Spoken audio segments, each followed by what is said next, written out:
मेरा नाम है विशाल मौर्य और मैं आता हूँ मध्य प्रदेश के ग्वालियर से। जो मेरे फादर हैं वो एक डॉक्टर हैं। जो मेरी मम्मी है वो एक हाउसवाइफ हैं। मेरा एक भाई है, एक बहन है। शुरू से एक्चुअली फ़िल्मों की अगर मैं बात करूँ तो बचपन से फ़िल्मों का शौक़ था। एक तरीके से बोलूँ कि जो मेरा पूरा फैमिली है फ़िल्म मूवीज़ को पसंद करने वाली फैमिली है। एंड ये जो चीज़ है जो मेरे फादर हैं उनसे ही शायद हमको मिला हुआ है, बिकॉज़ मेरे जो पापा हैं बहुत अच्छा अपने ज़माने में गाते भी थे। और मुझे याद है कि जब मैं छोटा था तो पापा जो थे हम दोनों भाइयों को और जो मेरी सिस्टर है उनको फ़िल्म दिखाने लेके जाते थे। तो फ़िल्म के लिए पैशन जो है, फ़िल्म को पसंद करना वहीं से स्टार्ट हुआ है। लेकिन बिकॉज़ मध्य प्रदेश में ऐसा है और जिस फैमिली से मैं आता हूँ ऐसा है कि जब आपको स्कूलिंग करनी है या फिर जब आप आगे बड़े होते हैं तो आपको इंजीनियर या डॉक्टर, दो ऑप्शन इस तरीके से बताए जाते हैं। तो स्कूलिंग भी जो मैंने किया है ग्वालियर से ही किया हुआ है। मेरे जो स्कूल का नाम है उसका नाम है सरस्वती शिशु विद्या मंदिर गोरखी। और इंजीनियरिंग मैंने किया हुआ है SATI विदिशा से। जो मेरी ब्रांच थी वो है इंफॉर्मेशन टेक्नोलॉजी।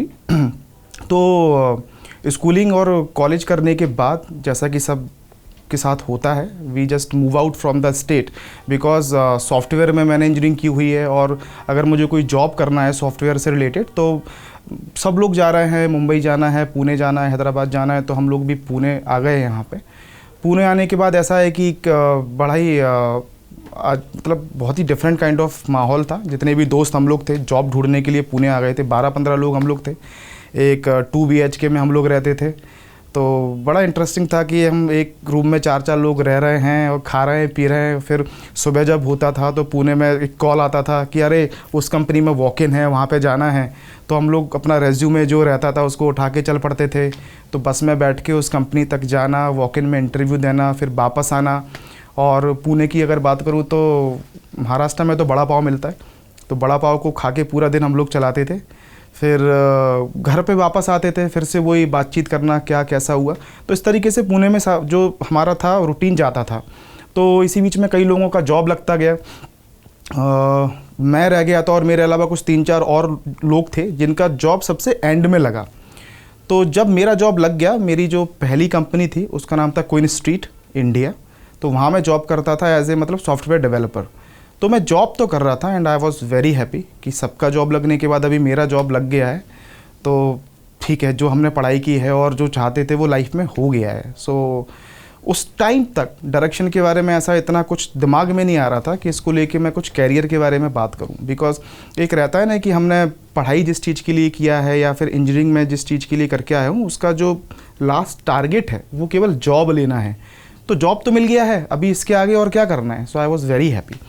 लेकिन जब मैंने एक डेढ़ मतलब 1 से 2 साल जॉब किया तो वो जॉब करते करते मुझे पता लगा कि वो मैं जो बैठ रहा हूँ वहाँ पे कोडिंग कर रहा हूँ वो काम मुझसे अगले 30 साल तक तो नहीं होने वाला है। Because I was the one जो देखता था कि कब 6 बजता है, कब जो मेरे प्रोजेक्ट मैनेजर वो बाहर निकलते हैं और फिर जैसे ही वो जाते थे मैं भी चला जाता था। तो मेरा जो दिल था वो शायद कहीं ना कहीं नहीं उसमें नहीं था कोडिंग करने के लिए। और उसी बीच में ऐसा हो रहा था कि मेरा जो फिल्में तो मैं हमेशा से देखता था। आई मीन जैसे मैंने बोला कि फैमिली से पूरा मिला हुआ है। तो मैं एक शो देखता था, मैं बात कर रहा हूँ मेरे स्कूलिंग टाइम की। तो मैं एक शो देखता था, उसके बाद मेरा छोटा भाई भी जाता था, फिर हम लोग आके मम्मी पापा को बोलते थे, वो एक शो जाते थे। तो इस तरीके से चल रहा था। इवन अगर फिल्म की बात करूँ तो ये तो स्कूलिंग की बात थी। 10th में लोगों को बोलते हैं कि अरे बोर्ड है, तुमको पढ़ाई करनी है। मैं ऐसा बंदा था कि 10th का एग्ज़ाम दे के आता था, 2 दिन बाद कोई पेपर है तो मम्मी से पैसे मांगता था, मम्मी पैसा चाहिए, पिक्चर देख के आता हूँ। और मेरा शो भी होता था रात को 9 बजे। मम्मी भी बोलती थी ये ले चाबी, जब वापस आए ताला लगा के अंदर आ जाना।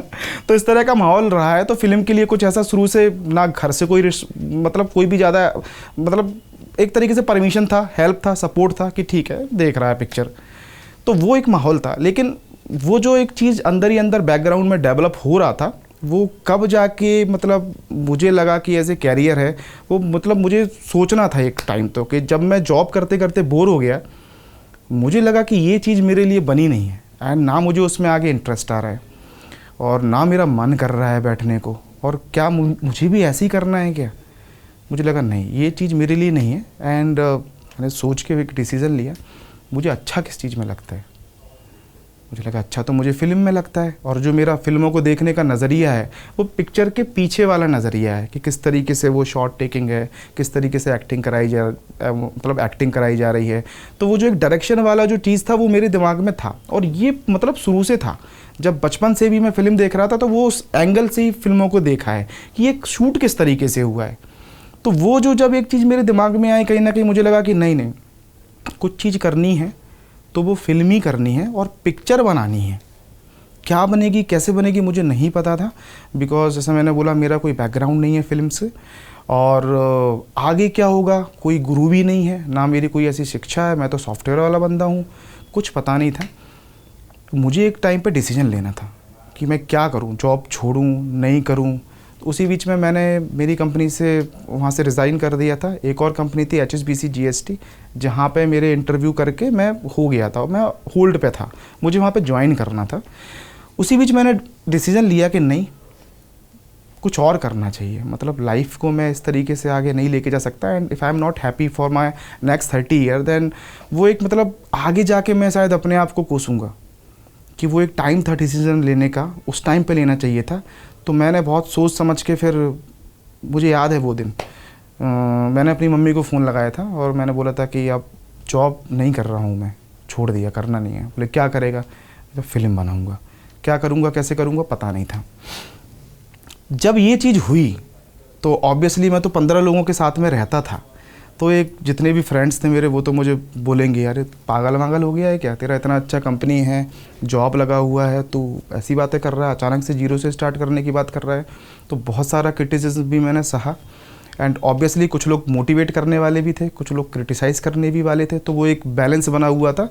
लेकिन मुझे लगा कि नहीं करना है, पैसा भले ही कम मिले, इतना पैसा मिलेगा कि मैं चल पाऊँ वो भी ठीक है, कोई भी इशू नहीं है, लेकिन जो अच्छा लगता है वो करूँगा।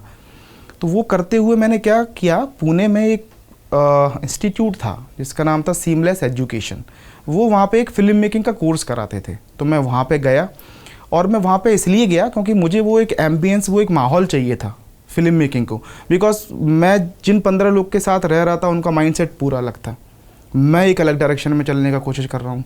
तो मुझे कम से कम कुछ तो घंटे ऐसे चाहिए थे जहाँ मैं सेम माइंडेड लोगों के साथ रह पाऊँ जो मेरी तरह सोच रखते हैं, अदरवाइज़ वो नेगेटिविटी कब ऊपर आ जाएगा पता नहीं चलेगा। और दूसरी चीज़ ये है कि फ़िल्म को देखने का तरीका मेरा शुरू से रहा है, मैं खुद पढ़ता हूँ। उस टाइम पे तो यूट्यूब आ गया था, तो मैं सारे ट्यूटोरियल्स खुद देखता था, फिल्म मेकिंग्स की बहुत सारी किताबें पढ़ता था, स्टोरी टेलिंग के बारे में, स्क्रिप्ट राइटिंग के बारे में मेरा शुरू से बहुत इंटरेस्ट रहा है, तो मैं खुद पढ़ता हूँ। तो पिक्चर के मामले में हर डिपार्टमेंट में कैसे खुद नॉलेज लेनी है वो मैंने हमेशा शुरू से किया है। लेकिन मुझे बस एक माहौल चाहिए था जहाँ पे सेम माइंडेड लोगों को मैं मतलब उनके साथ में मतलब रहूँ उनके साथ।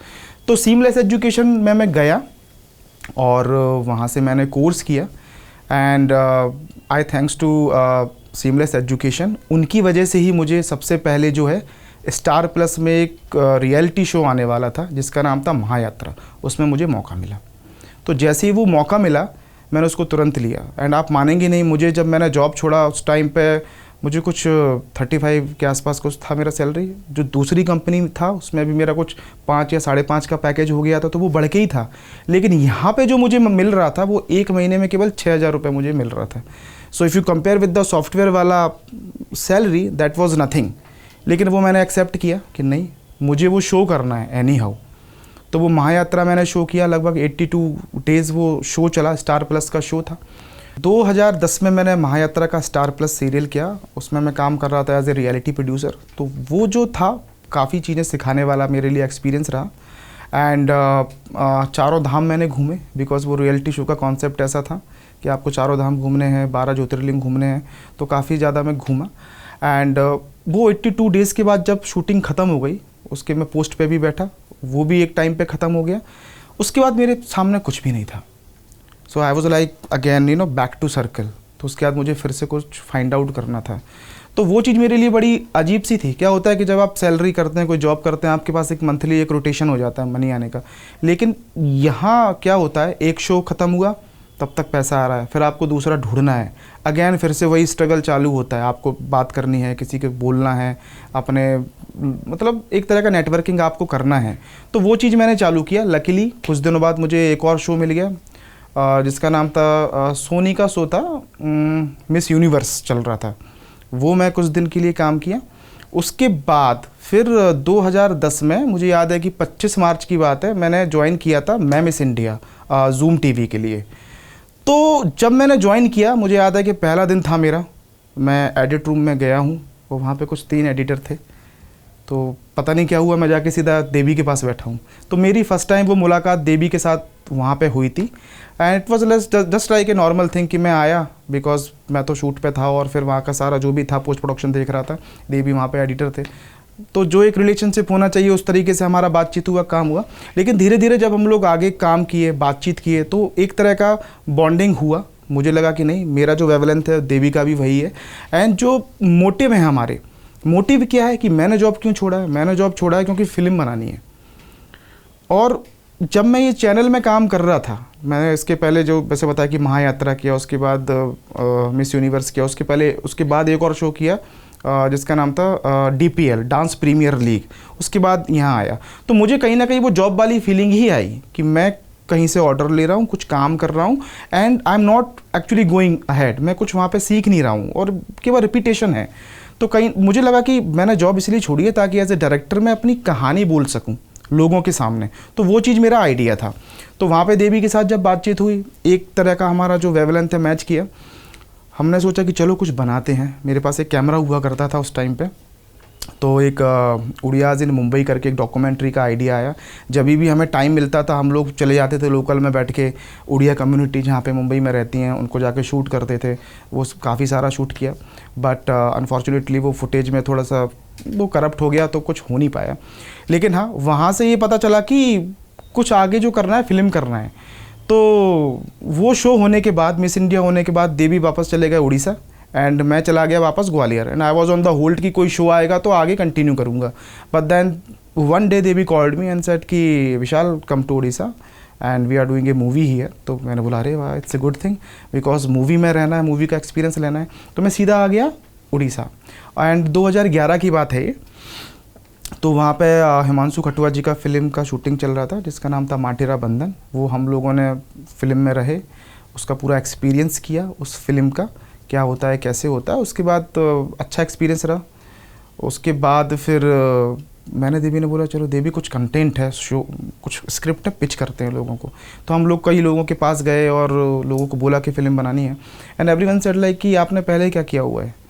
तो वही है, ऑब्वियसली अगर आपका कुछ एक्सपीरियंस नहीं है तो नहीं होगा। अगर हम उन्हें ये भी बोलते हैं कि शॉर्ट फिल्म बनाया हुआ है या शो में काम हुआ है, तो उन्होंने बोला कि ठीक है वो आपने काम किया ठीक है, लेकिन आपने 2-2.5 घंटे का कमर्शियल फिल्म क्या बनाया हुआ है, उसके बेसिस पे ही तो फिल्म मिलेगा। उन्होंने बोला वो तो नहीं है, तो क्या करें, हम लोग फंस गए फिर। तो एक टाइम पे ऐसा था हम लोग के साथ, मैं और देवी काफ़ी घूमे।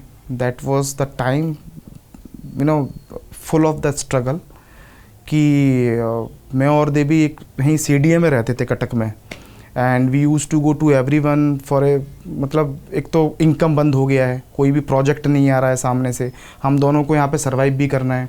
मेरा भी मुंबई जाके फिर से काम करने का मन नहीं है, देवी का भी नहीं है। क्यों? बिकॉज वापस अगर मुंबई जाते हैं तो फिर से वही शो पकड़ के वही जो रूटीन लाइफ होता है वो करना पड़ेगा। तो मन किसी का नहीं है, एंड पैसा भी नहीं आ रहा है, हम यहाँ से स्ट्रगल कर रहे हैं। तो दैट वाज द टाइम कि मैं अपने भाई से भी बोलता था भाई थोड़ा 500 रुपये भेज दे, तो उसको थोड़ा काम, हम थोड़ा सा चल जाए आगे, गाड़ी में पेट्रोल डालना है। एंड यू वॉन्ट बिलीव कि my father is a doctor, everything is good, मतलब घर और सब ठीक है, but I didn't ask him for a money कि मुझे भेज दो, बिकॉज हम लोगों ने सोचा कि ये जो स्ट्रगल है हम दोनों का स्ट्रगल है, जो करना है हमको करना है। तो वो एक चीज़ थी कि कभी किसी को बोला नहीं ये चीज़। एंड आई स्टिल रिमेंबर कि गर्मियों का टाइम था, हमारे छत पे पंखा भी नहीं था, तो उतना भी हम लोग अफोर्ड नहीं कर पा रहे थे कि एक पंखा लगा लें। तो लगभग 2-3 महीना पूरा जो गर्मियों का टाइम है बिना पंखे के हम लोगों ने बिताया।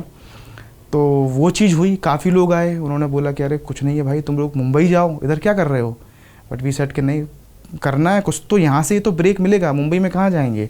ऐसे चलते चलते क्या हुआ, एक दिन बहुत ज़्यादा फ्रस्ट्रेशन में हमने बोला कि नहीं अब बस बहुत हो गया, अब इतना तो स्ट्रगल, मतलब 2 महीना 3 महीना और कितना स्ट्रगल करेंगे, कुछ तो करना है ना लाइफ में। Then we got an idea कि चलो यूट्यूब चैनल खोलते हैं। तो ये सोच के एक यूट्यूब चैनल खोला जिसका नाम था घोस्ट वर्ल्ड टीवी। 2013 की बात मैं कर रहा हूँ। तो वो जब चैनल खोला तो आइडिया ये था कि अभी हम लोग का क्या है कि अगर घोस्ट वीडियो बनाना है, कोई चैनल खोला है तो हम देखते थे और किसका चल रहा है, अच्छा इनका चल रहा है, चलो इनसे बेटर वीडियो बनाते हैं, इनसे अच्छा करते हैं। तो वो जब किया धीरे धीरे, कुछ चैनल हम लोगों ने चालू कर दिया था, 1-2 महीने हमने यहाँ पे काम किया। उसके बाद देन देवी got call from UTV Mumbai से। मैंने बोला देवी तुम जाओ, थोड़ा काम करते हैं, लेट्स डेवलप दिस चैनल।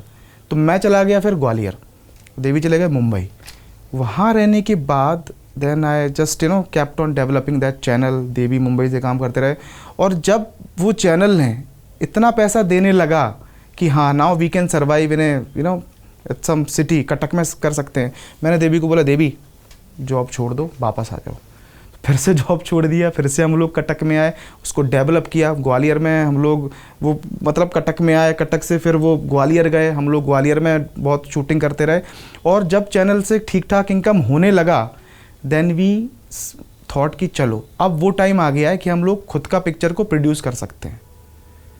तो जितना भी पैसा हम लोग कमाए यूट्यूब से, वो सारा पैसा हम लोगों ने इक्विपमेंट परचेसिंग में लगाया। कैमरे हम लोगों ने ख़रीदे, साउंड इक्विपमेंट हम लोगों ने ख़रीदे, बिकॉज़ हायर तो हम कर नहीं सकते थे। दूसरा चीज़ था कि पिक्चर तो बनानी है और खुद ही प्रोड्यूस करनी है, because we have a limited money. कैसे करें, दैट वाज द चैलेंज। तो इक्विपमेंट ख़रीदा। उसके बाद एक ऐसी स्टोरी चाहिए जहाँ पे हम स्टोरी टेलिंग ठीक से कर पाएँ। तो वहीं पे एक फादर सन से रिलेटेड एक स्टोरी हम लोग के दिमाग में आया, बी फॉर बुंदेलखंड करके। बुंदेलखंड अगर मैं बता दूं तो एक रीजन है एमपी एंड यूपी के बीच का, लगभग 13 ज़िले होते हैं जहां पे बारिश का बहुत प्रॉब्लम होता है। और बारिश का प्रॉब्लम है तो माइग्रेशन वहाँ पे बहुत होता है। मतलब जो वहाँ के किसान हैं वो अपना खेती छोड़ के फिर दिल्ली मुंबई जैसे बड़े शहरों में जाके लेबर का काम करते हैं। So that picture was based on a father son वाला जो उनका बॉन्डिंग है उस पर, और माइग्रेशन कैसे हो रहा है उसके ऊपर फिल्म था। तो ठीक है, हम लोगों ने मिलके कुछ पैसा इकट्ठा करके फिल्म को शूटिंग किया, बनाया। एंड आई स्टिल रिमेंबर कि सारा क्रू को मैं अपने घर पे रखा हुआ था ग्वालियर में, सब मेरे घर में रहते थे। एंड मेरी गाड़ी में हम सब लोग जाते थे आते थे, एंड मेरी मम्मी सबके लिए खाना बनाती थी।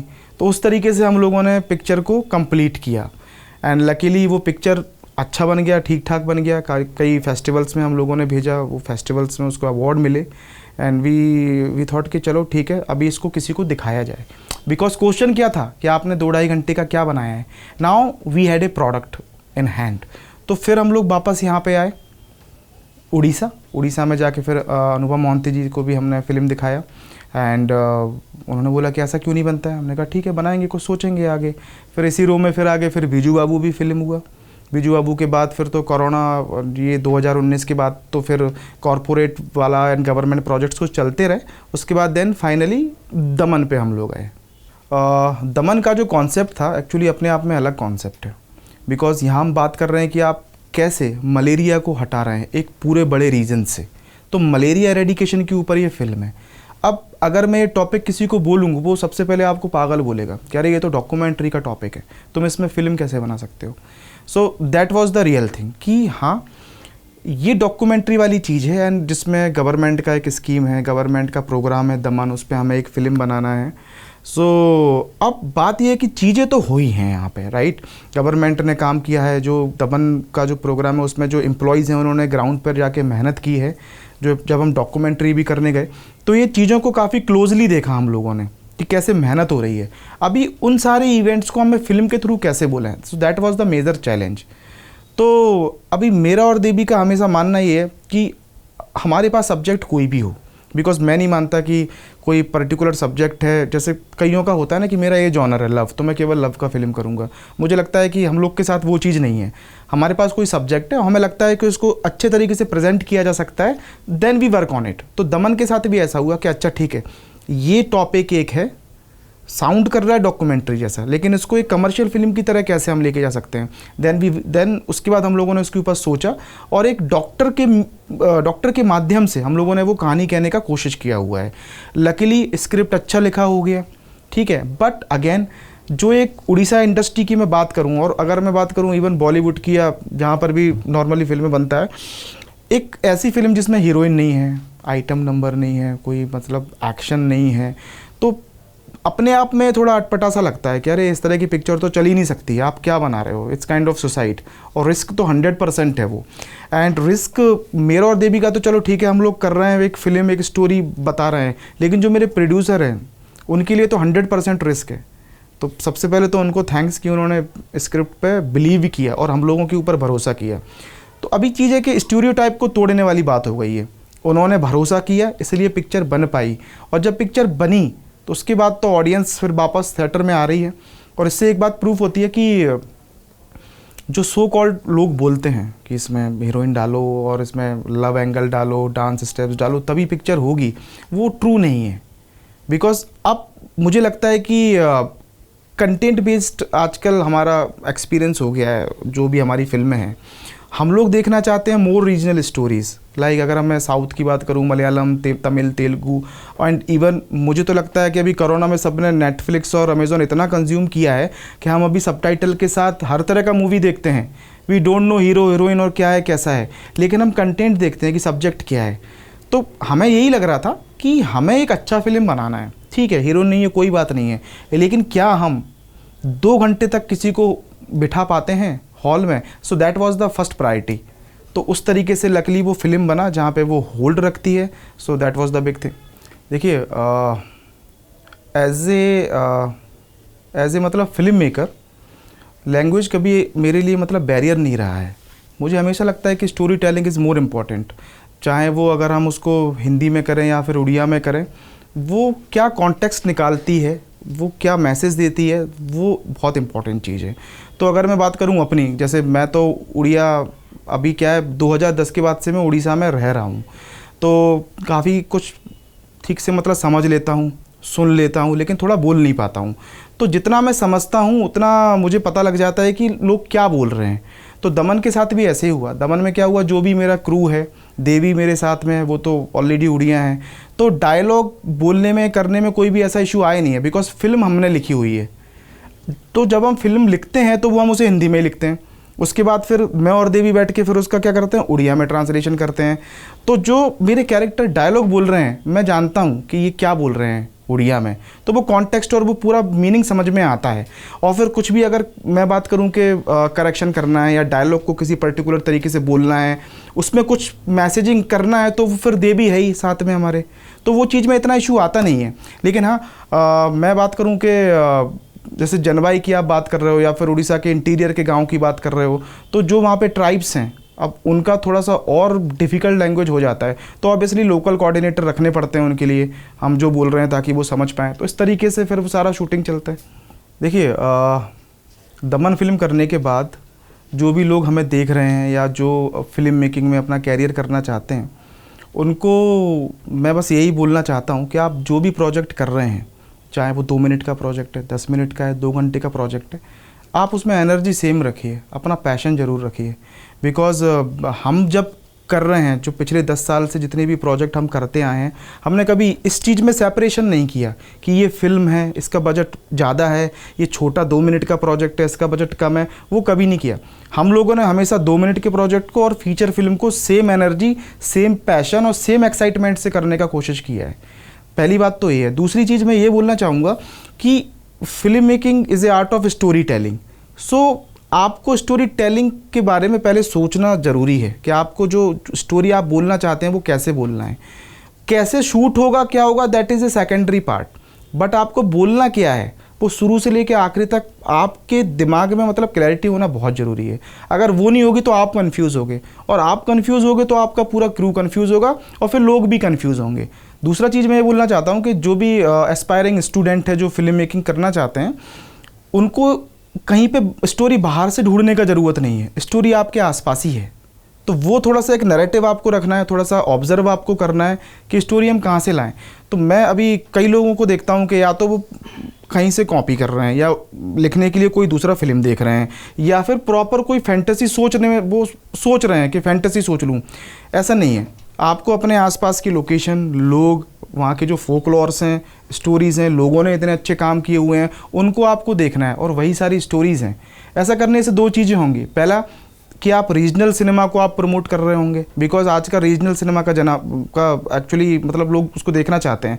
दूसरी चीज़ ये है कि आर्ट एंड कल्चर जो है वो आपको ही प्रमोट करना है, आपकी स्टेट का, वो कोई और नहीं करने वाला है। सो इट इज़ यू कि आपको ही मतलब रूट लेवल पे जाके फाइंड आउट करना है, स्टोरीज ढूंढनी है और अपनी स्टेट को आगे लेके जाना है। देखिए, दमन बनाने के पहले हमने कभी सोचा नहीं था कि दमन मूवी उड़ीसा से बाहर जाके नेशनल लेवल पे भी अपनी जगह बनाएगी और नेशनल लेवल पे लोग इसके बारे में डिस्कस करेंगे। हमारा केवल इतना सा आइडिया था कि एक अच्छा फिल्म बनाना है और उसको रिलीज़ करना है और रिलीज़ मैक्सिमम हॉल में करना है, ताकि ये जो रीच है वो पिक्चर का वो मैक्सिमम लोगों तक पहुँचे। वो एक उतना आइडिया था, लेकिन जैसा उड़ीसा के लोगों का मतलब इतना सपोर्ट एंड प्यार मिला है, उसकी वजह से इस पिक्चर ने बाउंड्री को क्रॉस किया है और अभी नेशनल लेवल पे जा रहा है। और बहुत जल्दी अभी फिल्म हिंदी में हम लोग इसको डब किए हैं और जल्दी ये डेट अनाउंस करेंगे कि ऑल इंडिया इसका रिलीज़ कब होता है। दमन फिल्म जो है वो उड़िया फिल्म का फेस चेंज कर सकता है या नहीं, ये तो ऑब्वियसली टाइम बताएगा, लेकिन हाँ इतना ज़रूर है कि दमन मूवी के बाद अभी बहुत सारे ऐसे राइटर्स हैं, ऐसे डायरेक्टर्स हैं जिनको आई थिंक कि मोटिवेशन मिलता होगा कि इस तरह का कंटेंट भी हम लेके जाएं और उस पर स्टोरीज़ बनाएं। और उससे ये भी पता चलता है कि जो ऑडियंस हैं वो केवल एक ही तरह का स्टोरी नहीं देखना चाहते हैं, बिकॉज जैसा भी स्टीरियोटाइप था और जिस तरह का फिल्म बनता आ रहा था, ऑब्वियसली बिजनेस वाइज भी हम जैसा देख रहे थे कि इतना परफॉर्म नहीं हो रहा था। 25 लाख का मूवी बन रहा था अभी यहाँ पे, और अब जैसा सुनने को मिल रहा था कि उड़िया लोग तो हॉल में आते नहीं हैं, उड़िया पिक्चर देखते नहीं हैं। तो इस तरह का जो मतलब बातचीत चल रहा था, दमन आने के बाद कम से कम ये तो साबित होता है कि ऑडियंस उड़िया पिक्चर देखने के लिए इंटरेस्टेड है। बात है बस केवल अच्छा कंटेंट बनाने का। और मैं ये नहीं बोलूँगा कि दमन एक्चुअली इज़ एक तरह का मतलब है ना सोशल ड्रामा फिल्म है दमन, ठीक है। तो केवल दमन नहीं है, आप यहाँ पे लव स्टोरी बनाओ, आप यहाँ पे थ्रिलर बनाओ, हॉरर बनाओ, जो भी आप बना रहे हो, लेकिन उसमें ऑनेस्टी के साथ बनाओ। वो उतना इंटेंस होना चाहिए कि किसी ऑडियंस को वो बिठा पाए सीट पे, तो वो बहुत ज़रूरी है। मैं नहीं बोलूँगा कि दमन आया तो सब लोग दमन जैसा पिक्चर करेंगे, इवन हम लोग भी अभी एक दमन के बाद शायद कुछ दूसरा जॉनर पे अभी शिफ्ट करेंगे। तो जो भी करना है अच्छे से करना है, ऑनेस्टी से करना है, एंड हर तरह के जॉनर में यहाँ पे स्टोरीज़ हैं, तो जो भी करो अच्छे से करो। मेरा बस इतना ही मैसेज है। एंड रही बात कि चेंज होगा कि नहीं, ऑब्वियसली कोई भी फिल्म है, कोई भी सब्जेक्ट है, अच्छे से बनाएंगे, अच्छे से ट्रीटमेंट करेंगे तो होगा। एंड एक चीज़ और लास्ट बोलूँगा कि जो भी फिल्म मेकर हमारे हैं, जो एस्पायरिंग हैं, प्लीज़ आप एजुकेट बनिए फिल्म मेकिंग के बारे में, ज़्यादा फिल्में देखिए। और बिकॉज जब तक आप एजुकेशन में नहीं जाएंगे फिल्म मेकिंग की, तब तक आप एक अच्छा प्रोडक्ट नहीं बना पाएंगे। तो किसी को देख के बस केवल आप जंप मत कीजिए, आप अपने आप को स्ट्रॉन्ग करिए एजुकेशन वाइज, उसके बाद फिर आप फिल्म मेकिंग में आइए, एंड डेफिनेटली यहाँ पे फिर अच्छा फिल्म ज़रूर बनेगा।